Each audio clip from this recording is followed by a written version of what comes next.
Primeiro a gente tem que entender o que é uma patente, tá? Depois a gente vai falar de transferência de tecnologia e o que é quebra de patente. Então, uma patente, pessoal, é um documento, tá? É um documento técnico, legal e comercial que você tem instituições ali nos países e uma instituição internacional que coordena isso tudo, que você deposita um documento de que você criou, você inventou uma tecnologia que tem novidade, que ela é uma invenção sua, ela é nova, ela é uma invenção sua e que ela tem aplicação industrial. Eu falo que esse documento é técnico porque nesse documento a empresa ou o detentor da patente, né, o depositante, ele tem que descrever tecnicamente como que a tecnologia funciona. Ele tem que ter descrições muito claras de como que ela funciona, tá? Então não é só ter uma ideia. Por exemplo, eu estou no laboratório fazendo minha pesquisa e descobri lá que determinado medicamento pode curar o câncer.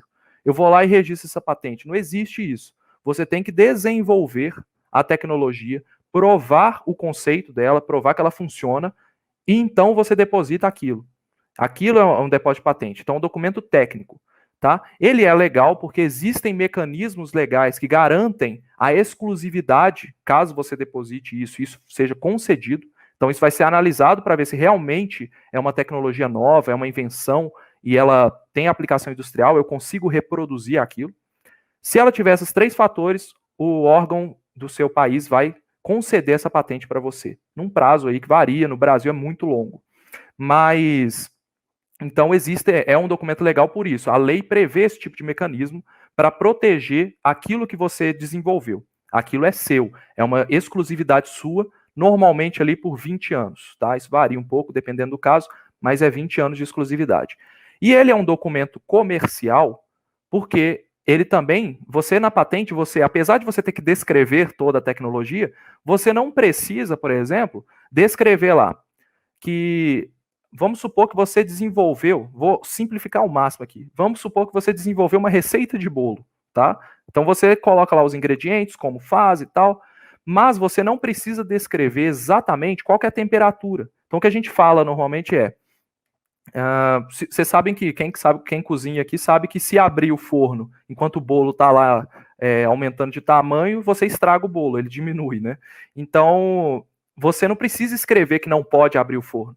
É uma nuance ali durante a sua fabricação de que você não precisa descrever. Você consegue descrever todo o processo do bolo sem contar que o bolo tem que ficar no forno sem o forno ser aberto.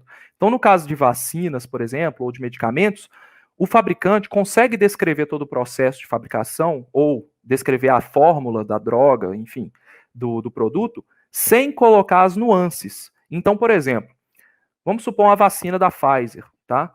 A vacina tem alta tecnologia. Existem processos industriais que a gente nem imagina e que tem que estar na temperatura exata. Qualquer variação mínima de temperatura estraga a vacina. Ele não precisa escrever isso exatamente na patente. Ele tem que descrever o processo de forma geral e clara. Então, o avaliador ele não vai barrar a patente. Então, a patente é um documento comercial, sim, que além de garantir a exclusividade, ela também garante alguns. Ela também pode ser utilizada como uma forma de esconder determinados parâmetros ali. Existem outras formas legais de esconder isso, que é por segredo industrial. Então, a fórmula da Coca-Cola, por exemplo, que é um exemplo que todo mundo usa aí, a Coca-Cola nunca patenteou a fórmula dela. Ela preferiu manter sob segredo industrial, trancada a 7 chaves, para ninguém saber, tá bom? Então, no caso da Coca-Cola, você está protegendo ali sem patentear. Então, eles não precisaram descrever a fórmula. Porque como a patente ela tem um prazo de 20 anos, a Coca-Cola foi tão inteligente que ela protegeu o segredo de como fabricar.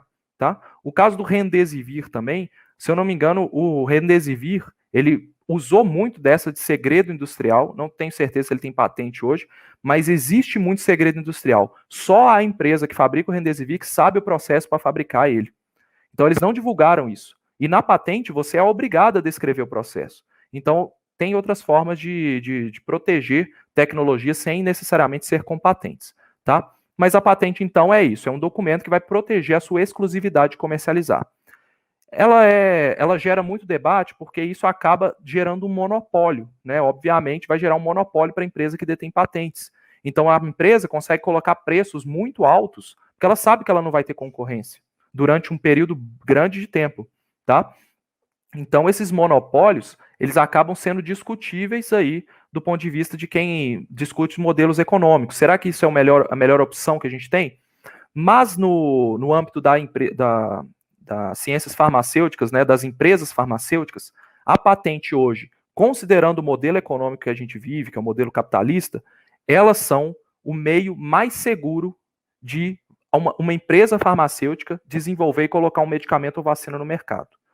Se não existissem patentes, a gente não teria medicamentos e vacinas como a gente tem hoje, tá? Isso dentro do modelo econômico, é um fato. A gente não tem como falar que empresas farmacêuticas conseguiriam fazer de outra forma, porque esse é o modelo que elas usam, tá? Então, a patente é importante para ela porque ela gasta bilhões e bilhões de dólares em desenvolvimento, anos de pesquisa, seja com recursos públicos ou privados, mas são anos de investimento que a empresa está colocando ali, tá? E no final, se ela não tivesse a patente, no dia que ela colocasse o medicamento no mercado, a empresa B ia copiar e colocar um genérico. Porque existem empresas que são especializadas nesse tipo de tática, tá? Nesse tipo de estratégia, então, de você copiar uma tecnologia que uma empresa farmacêutica colocou no mercado. Beleza? Então, existe isso. A gente precisa de patentes para que empresas farmacêuticas lancem medicamentos. Ok?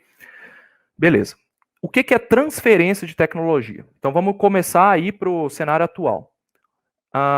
Transferência de tecnologia é quando uma empresa que detém uma patente, ou uma tecnologia, ou um segredo industrial, um know-how, os meios de produção, ela decide, através de um contrato formal, transferir esse conhecimento e essa tecnologia para outra pessoa, para outra entidade. Então, ela pode transferir para um governo, pode transferir para uma pessoa física, pode transferir para uma universidade, pode transferir para quem ela quiser. Transferência de tecnologia é isso. É um mecanismo legal, previsto em lei, seguro, de que você vai fazer um contrato de licenciamento e depois dessa transferência de tecnologia, essa pessoa que detém agora essa tecnologia que foi transferida, ela vai poder comercializar ou fabricar aquele medicamento ou vacina, tá? Ou aquele produto.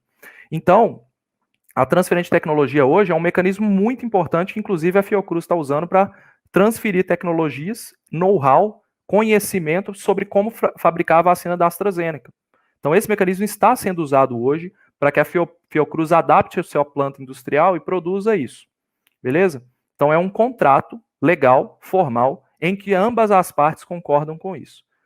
Já a quebra de patente, tá? A quebra de patentes também é um mecanismo legal, é um mecanismo previsto na lei brasileira e na lei internacional de patentes, só que ele é um mecanismo de cessão compulsória do direito. Então, a empresa que detém a patente, ela tem a exclusividade. Só que em algumas situações específicas, como crises sanitárias, emergências internacionais, grandes cenários catastróficos que se justifiquem, né, o governo entrar com uma quebra de patentes, isso pode ser acionado. Então, ela é considerada o último caso. E aí vem toda a discussão sobre se agora é o momento da quebra de patentes. Então, a quebra de patentes, ela não garante para a empresa que tem a patente o retorno financeiro disso. É uma licença compulsória. O governo, obrigatoriamente, está falando, olha, a partir de agora, dentro do meu território, as empresas que detêm essas capacidades, elas podem produzir a vacina, o medicamento, o que seja, sem pagar royalties, sem pagar qualquer coisa, sem pagar direitos para o detentor original. Então, é um mecanismo que ele é muito traumático, do sentido de entrar nessa questão de empresas e governos, tá? É muito traumático. A empresa não vai gostar nada disso. Ela não é favorável a isso, tá? Beleza? Então vamos lá. Esses são os conceitos técnicos, beleza? Eu não consigo acompanhar o chat aqui, tá? Eu tentei ser o mais claro possível e agradeço se no final a gente puder tirar dúvidas. Acho que vai ser importante, porque é até difícil para mim aqui tentar simplificar para que seja entendível.